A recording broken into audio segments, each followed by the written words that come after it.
Dajjal ini akan keluar nanti dari negeri Persia.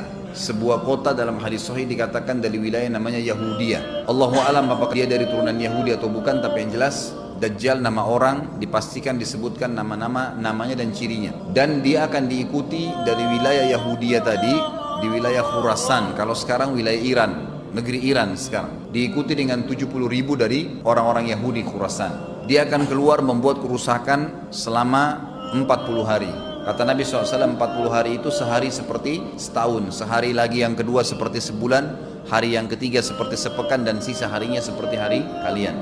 Ulama hadis mengatakan yang dimaksud adalah sehari pertama seperti setahun, memang setahun maksudnya. Jadi Dajjal akan buat kerusakan setahun, 2 bulan, 2 pekan.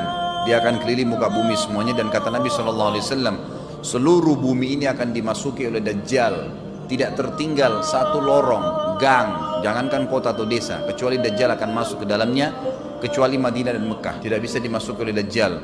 Kata Nabi SAW dalam hadis sahih, karena di setiap pintu gerbang Mekah dan Madinah malaikat menghenuskan pedangnya dan menghalau Dajjal sehingga Dajjal tidak bisa masuk.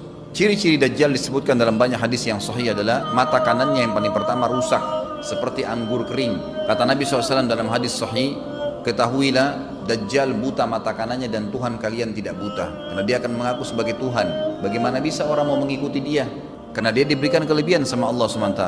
Dalam hadis sahih juga disebutkan kalau dia masuk ke dalam sebuah tempat, lokasi, wilayah, dan dia mengaku sebagai Tuhan, orang-orang ikutin, maka wilayahnya jadi subur, peternakannya jadi banyak, hujan turun dari langit, tanaman-tanaman mereka jadi subur. Memang fitnah. Allah turunkan tanda-tanda hari kiamat. Kalau wilayah itu tidak beriman kepada dia sebagai Tuhan, maka jadi kering, tandus. Cobaan dari Allah Subhanahu wa ta'ala. Makanya kata Nabi SAW disebutkan cirinya Dajjal mata kanannya rusak dan seperti anggur yang rusak. Kemudian dia orangnya memiliki kulit yang kehitam-hitaman serta memiliki dahi yang lebar. Setiap orang beriman bisa membaca di dahinya tertulis 3 huruf, kafara. Semua orang yang ngerti tulisan Arab, tidak ngerti tulisan Arab akan bisa tahu dan baca itu. Di dahinya tertulis naudzubillah kafara, kufur. Semua orang muslim, orang beriman bisa baca itu. Rambutnya keriting dan orangnya tinggi besar. Dia akan mengaku sebagai Tuhan, dan Dajjal akan diikuti kata Nabi SAW dengan pohon, dengan gunung, bergunung-gunung makanan. Allahu alam maksudnya bergunung-gunung ini seperti apa, tapi Dajjal kemungkinan besar memiliki banyak sekali persiapan yang dia akan berikan kepada wilayah-wilayah yang beriman kepadanya. Kata Nabi SAW, kalau kalian dengar Dajjal keluar di satu lokasi, maka menghindarlah. Walaupun kalian harus lari ke gunung, tapi kalau seseorang di antara kalian bertemu dengannya, maka kokohkanlah, artinya kuatkanlah iman kalian walaupun kalian harus dibunuh. Dajjal ini memiliki di tangan kanannya api, kelihatan besar. Allahu alam di telapak tangan atau di sebelah kanan tubuhnya. Kemudian di sebelah kirinya itu memiliki air yang sejuk seperti sebuah lautan yang luas. Sebagian ulama hadis mengambil hadis ini dengan letter-letternya, artinya dia memang punya api yang sangat besar untuk menghukum orang-orang yang tidak beriman pada dia, dan dia memiliki sungai atau lautan yang luas, airnya sejuk dan dingin bagi orang yang ikut kepada dia. Kata Nabi SAW, kalau kalian ditangkap oleh Dajjal, hadis begini, kalau kalian dengarkan Dajjal, carilah tempat yang jauh dan jangan seseorang di antara kalian berkata, imanku kuat, aku akan menghadapinya. Karena bisa saja dia mengatakan itu, ternyata pada saat ketemu dia jadi pengikutnya. Tapi kalau kalian bertemu, kokohkanlah pendirian kalian dan yakinlah Dajjal, ya, di tangan kanannya ada api dan di tangan kirinya ada lautan. Kalau kalian tertangkap, maka pilihlah yang di tangan kanannya, yang api, dan ucapkanlah bismillah. Pada saat kalian pun harus dilemparkan ke api itu, ketahuilah api tersebut adalah lautan yang dingin. Terbalik, air yang dingin di tangan kirinya sebenarnya itu adalah api neraka yang panas. Maka kita diajar oleh Nabi SAW. Dajjal terus aja banyak pengikutnya, akan diekspos. Seperti kita tahu sekarang, luar biasa bagaimana media dalam sekejap saja sudah bisa tersebar di sana sini beritanya. Kata sebagian ulama yang menanggapi fasilitas media kita di zaman sekarang mengatakan, kemungkinan besar memang Dajjal ini akan terekspos sangat cepat karena adanya media kayak kita sekarang. cepatnya dia keliling muka bumi ini setahun, 2 bulan, 2 pekan, sudah semua bumi ini dilingkari, didatangin karena memang sekarang fasilitas pesawat ada, transportasi mudah. Dan memang ada salah satu hadis yang dihasankan oleh para ulama, salah satu tanda-tanda hari kiamat adalah adanya besi yang berterbangan yang menjadi tunggangan manusia. Sekarang ada pesawat, ada kereta api, ada mobil. Nah itu ada hadisnya, termasuk tanda-tanda hari kiamat. Dajjal nanti akan masuk ke Mekah dan Madinah, akan tiba di Mekah dan Madinah, tapi yang dibahas dalam hadis adalah di kota Madinah. Lalu kemudian dia mau masuk tapi tidak bisa dihalang, maka dia naik ke atas sebuah gunung yang tinggi bersama pengikutnya, lalu dia berkata kepada para pengikutnya, apakah kalian lihat istana yang putih itu? Maksudnya melihat ke Masjid Nabawi. Lalu berkata para pengikutnya, iya tentu saja. Lalu berkatalah, ya, Dajjal itu adalah istananya Muhammad, tidak bisa dia masuk ke dalam, dia hanya batas wilayah haram di luar kota Madinah.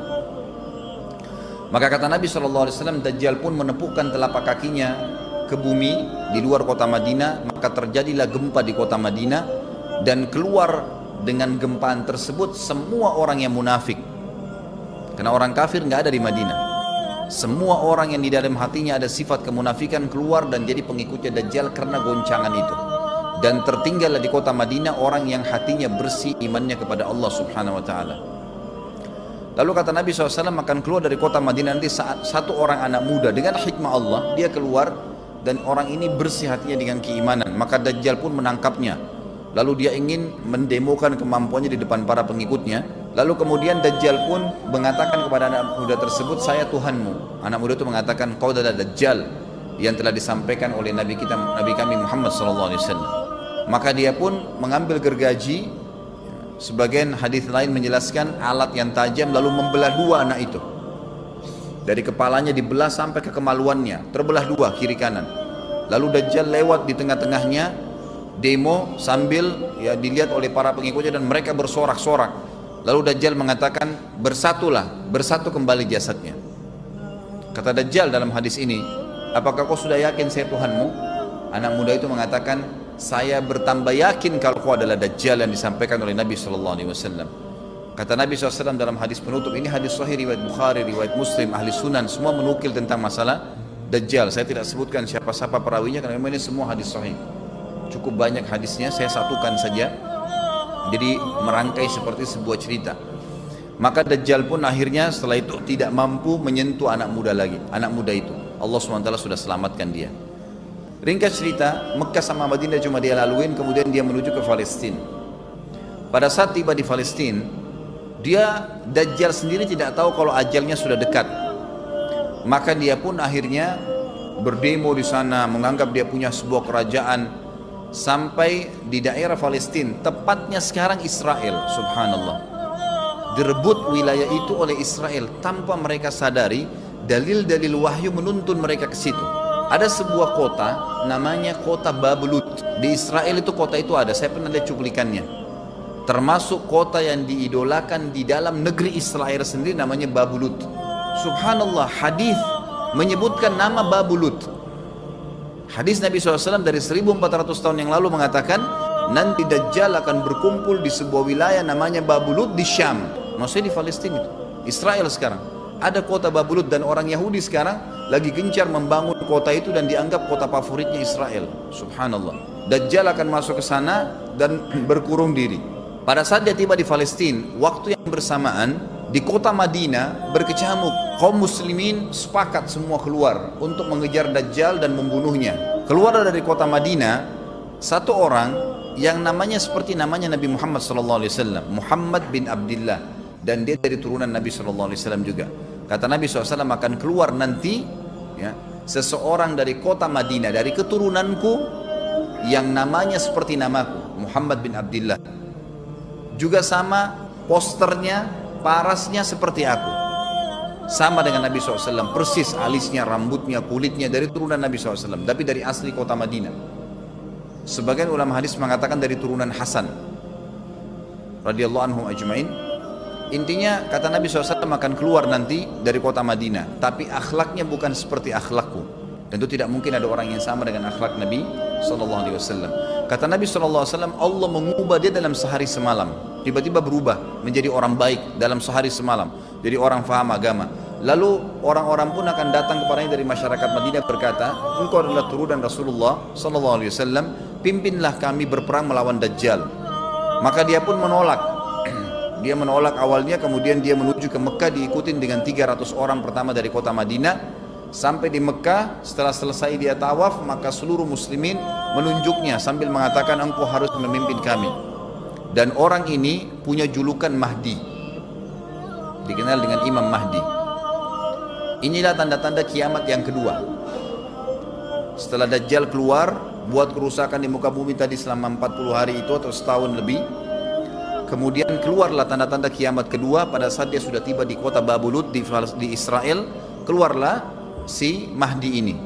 Pada saat dia tiba di Mekah, dibaiatlah oleh banyak kaum muslimin, tidak disebutkan jumlah pasukannya, maka terbentuklah pasukan jihad yang mengejar Dajjal menuju ke Palestina.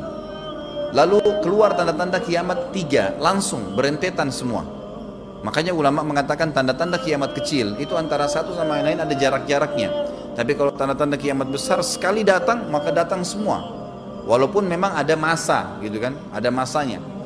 Tanda-tanda kiamat besar yang ketiga adalah pada saat pasukan Imam Mahdi dengan pasukan jihad itu tiba di Darul Baydha namanya, kota putih yang ada menara putihnya, dan itu sekarang di negeri Syam, tepatnya di Damaskus, ibu kota Syria. Sebagian ulama mengatakan Masjid Jami' Syam, karena memang menaranya berwarna putih. Hadis menyebutkan di menara itulah, di masjid itulah Imam Mahdi mampir sholat asar bersama pasukannya, dan sudah dekat. Syam, negeri Syam, masuk di dalamnya wilayah itu adalah Israel, ya sekarang Palestina, kemudian Syria, dan ini masjid ada di Syria, di Damaskus. Pada saat itulah datang tanda-tanda kiamat besar yang ketiga, yaitu turunnya Nabi Isa alaihissalam. Kata Nabi SAW dalam hadis Bukhari, hadis Muslim, hadis Sahih semuanya, dikatakan Isa alaihissalam akan turun sambil memegang kedua sayapnya malaikat, dan dari rambutnya yang basah meneteskan air. Pegang sayap malaikat turun, dan semua muslimin waktu itu menyaksikan, yang masih hidup zaman itu menyaksikan, dan ini wahyu, penyampaian, pasti terjadi. Maka dia pun turun, lalu kemudian dia masuk, dan orang-orang pada saat itu mengenalnya kalau dia adalah Isa, dan mereka sudah tahu ini masanya turunnya, keluarnya Dajjal. Ini Mahdi sudah ada, mereka tahu akan turun Isa, sudah ada informasi seperti yang saya sampaikan ke Bapak Ibu sekarang, itu mungkin muslimin di zaman itu sudah tahu semua. Maka Isa pun alaihissalam waktu itu dipersilakan oleh Mahdi untuk jadi imam, maka dia pun mengatakan tidak, imam dari kalangan kalian. Dan kata Nabi SAW, ini kemuliaan bagi umat ini, karena Nabi sholat di belakang umat ini. Semestinya kalau ada Nabi, pasti Nabi jadi imam, tidak mungkin digantikan oleh manusia biasa. Tapi waktu itu Imam Mahdi menjadi imam dan Nabi Isa sholat di belakangnya. Perlu anda tahu juga hadis Nabi SAW yang sahih yang berbunyi, kalau Musa dan Isa hidup di zaman aku sudah diutus, niscaya keduanya akan jadi pengikutku. Jadi memang kena kebenaran agama ini dibawa oleh Nabi SAW. Baik, sholatlah mereka, kemudian mereka menuju ke Palestina. 3 tanda-tanda kiamat sekaligus terjadi. Pada saat menuju ke Palestina, tiba di pintu gerbang Babulut, dan di wilayah Babulut ini kata Nabi SAW, nanti Isa akan masuk dan membunuh Dajjal, dan setelah membunuh Dajjal maka seluruh pengikut Dajjal dari kaum Yahudi akan bersebaran sembunyi di bawah batu dan pohon, di atas batu dan di bawah pohon. Semuanya batu dan pohon itu akan berbicara kepada setiap pasukan mujahidin, berkata, wahai muslim, ini Yahudi di atas saya atau di bawah saya. Batu bilang ini Yahudi yang sembunyi, yang pohon mengatakan wahai muslim, ini Yahudi, bunuhlah dia. Maka dibunuhlah orang-orang Yahudi tersebut yang menjadi pengikut Dajjal oleh kaum muslimin, kecuali satu pohon namanya pohon Garqat. Pohon Garqat ini pohon yang daunnya kadang-kadang agak kering dan ada duri-duri, ya, batangnya ada durinya. Subhanallah, pohon ini dikenal dengan pohon Yahudi karena satu-satunya pohon yang tidak akan bicara nanti adalah pohon ini. Dan apakah Bapak Ibu sudah tahu sekarang pemerintah Israel besar-besaran menanam pohon itu? Subhanallah. Kalau anda lihat di berita tentang apa yang sekarang ditanam di negeri Israel orang Yahudi, maka yang paling banyak adalah pohon Garqat. Bahkan cuplikan yang saya lihat tentang Babulut itu pohon Garqatnya sudah sangat besar-besar, diameter sudah 3 meter 4 meter ke atas. Mereka sangat tahu tentang hadis ini. Tapi memang orang Yahudi sebagaimana Ibnu Abbas katakan radhiyallahu anhuma, beliau mengatakan sabda firman Allah SWT tafsirnya surah Al-Fatihah, ghairil maghdubi alaihim, bukan orang-orang yang kau murkahi ya Allah. Ihdinas siratal mustaqim, tunjukkanlah kami jalan yang lurus. Siratal ladzina an'amta alaihim, jalan orang-orang yang telah kau berikan petunjuk, maksudnya orang-orang yang beriman. Ghairil maghdubi alaihim, bukan orang yang kau murkahi. Kata sahabat Nabi Ibnu Abbas radhiyallahu anhu adalah orang-orang Yahudi. Allah murka sama mereka karena mereka tahu kebenaran tapi mereka tidak mau ikutin. Itu cirinya orang Yahudi. Bahkan Allah mengatakan tentang mereka terhadap Nabi SAW, ya'rifuna kama ya'rifuna abna'ahum. Mereka mengenal Muhammad SAW sebagaimana mereka mengenal anak-anak mereka sendiri. Jadi orang Yahudi tahu. Waladhdallin, dan bukan orang-orang yang sesat. Ini adalah kata Ibnu Abbas, orang-orang Nasrani mau nyebarin agama tapi mereka keliru. Agamanya yang Nabi Isa itu tidak wajib disebarkan di seluruh dunia, tapi disebarin untuk Bani Israel, karena Nabi Isa diutus untuk Bani Israel. Mereka mau berdakwah tapi salah. Ringkas cerita adalah Nabi Isa alaihissalam akhirnya tiba dengan pasukan mujahidin di depan pintu gerbang Babulut. Kemudian orang-orang Yahudi tidak kenal, tidak tahu Nabi Isa, tidak tahu tentang itu Mahdi. Mereka belum tahu ini. Mereka berbangga-bangga saja. Lalu mereka berkata kepada Dajjal, ada pasukan, segelintir pasukan yang mau menyerang kita. Dajjal mengatakan, bukakan pintu gerbang. Mereka tidak akan mampu melawan kita karena pasukannya mereka banyak memang. Maka Dajjal dengan sombongnya menunggu di depan pintu gerbang. Pada saat dibuka, Dajjal kaget melihat ada Isa alaihissalam. Dan pada saat itu kata Nabi SAW, Dajjal faham kalau sudah tiba ajalnya. Begitu melihat Isa alaihissalam, dia lari dan badannya sambil meleleh di depan para pengikutnya. Lalu Isa alaihissalam mengejarnya mengatakan, wahai musuh Allah, saatnya kau akan menemui ajalmu. Lalu ditusuklah dengan tombak emas di antara dua matanya, di dahinya, ditusuk oleh Isa alaihissalam dan matilah Dajjal. Pada saat Dajjal mati, pengikutnya pada ketakutan semua. Mereka anggap Dajjal Tuhan, mereka anggap Dajjal orang yang perkasa lah, orang yang kebal lah, beragam macam kelebihan. Mereka kaget pada saat mati. Maka bertebaranlah mereka dan akhirnya mereka sembunyi di bawah pohon dan batu, di atas batu. Kemudian seperti yang katakan tadi, hadis menjelaskan batu dan pohon akan memberikan penjelasan, hai muslim dari Yahudi, bunuhlah. Maka dibunuhlah pada saat itu mereka. Lalu Nabi Isa AS memimpin di muka bumi, dan kata Nabi SAW, pada saat itu Islam, agama Islam yang dibawa oleh Nabi SAW akan masuk ke semua rumah di muka bumi, gak tersisa. Satu dunia ini semuanya Islam. Hadis sahih, kata Nabi SAW, Islam akan masuk ke setiap rumah, bi'izzil aziz au bidzilli dhalil, dengan kemuliaan atau terhina. Yang tidak mau terima dibunuh. Enggak ada lagi penolakan terhadap Islam. Itu hadis sahih. Maka Nabi Isa alaihissalam memimpin pada saat itu, disebutkan dalam hadis 40 tahun dengan ketenangan menerapkan hukum Islam. Kata Nabi SAW, bagaimana awal umat ini bisa sesat sementara aku yang pimpin, dan bagaimana akhir umat ini bisa sesat sementara yang pimpin mereka Isa dengan menjalankan hukum-hukumku.